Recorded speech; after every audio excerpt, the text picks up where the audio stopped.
The city pulsed, a riot of neon against the black chrome sky. Rain slicked the streets, reflecting the garish glow. This was New Shanghai, a haven for the desperate and the daring. And Jack Steele, a shadow gliding through the urban jungle, fit both descriptions tonight.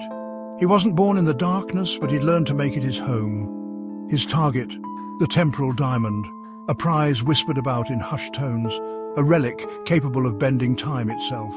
You got the intel? Jax ducked into a derelict noodle bar. The air hung thick with the smell of stale soy sauce and regret. He found his contact in a shadowed booth, a holographic dragon flickering above his head. You got the intel? Jax's voice was low, a dangerous purr. The contact, a jittery data broker named Glitch, slid a chip across the table. Everything you need, schematics, security protocols, the works. Jax plugged the chip into his neural implant. A three-dimensional blueprint of the government facility, his target, materialized in his mind's eye. This was no mere heist. It was a suicide mission. But the reward? The reward was worth any risk. The team Jax assembled was as diverse as the city itself. There was Maya, the ghost walker, able to slip through security systems like smoke. Kai, the demolitionist, could turn a building to dust with a flick of his wrist.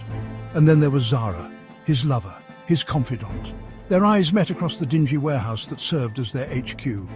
Her fingers danced across the keyboard, bypassing firewalls, breaching security protocols. She was the best damn hacker in New Shanghai. He had to trust her. Their lives depended on it. The plan is audacious, insane, perfect. They would hit the facility during the shift change, a window of vulnerability only minutes wide. Each member had a specific role, a crucial piece in the intricate dance of their heist. The promise of the temporal diamond bound them together, a chance to rewrite their past, secure their futures. But in the cold light of their ambition, none of them saw the shadow lurking in their midst. The air crackled with tension as they breached the vault. Sweat stung Jax's eyes, his heart hammered against his ribs. He could hear Kai placing the charges, the muffled thud echoing in the sterile vault. Almost there. Zara's voice whispered in his earpiece. Then the world exploded. The vault door slammed shut, sealing them in. Alarms blared, bathing the room in a crimson glow. Jax spun around, his blood turning to ice. Zara stood there, a smirk playing on her lips.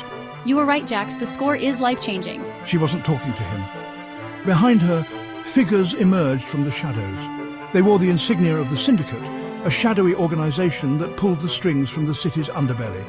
Zara had sold them out. Jax fought his way through the Syndicate soldiers, each movement fueled by betrayal and rage. He reached the vault's central console, where the temporal diamond pulsed with an eerie blue light. He grabbed it, the diamond thrumming with power. Around him, time began to distort. The air shimmered, walls flickered in and out of existence. He saw glimpses of the past, echoes of the future, all bleeding into the present. He understood. The Syndicate hadn't wanted the diamond for wealth or power. They craved control, the ability to manipulate time itself. But Jax wouldn't let them have it, not while he drew breath. He focused on the temporal diamond, channeling his will into the artifact. The world around him ground to a halt.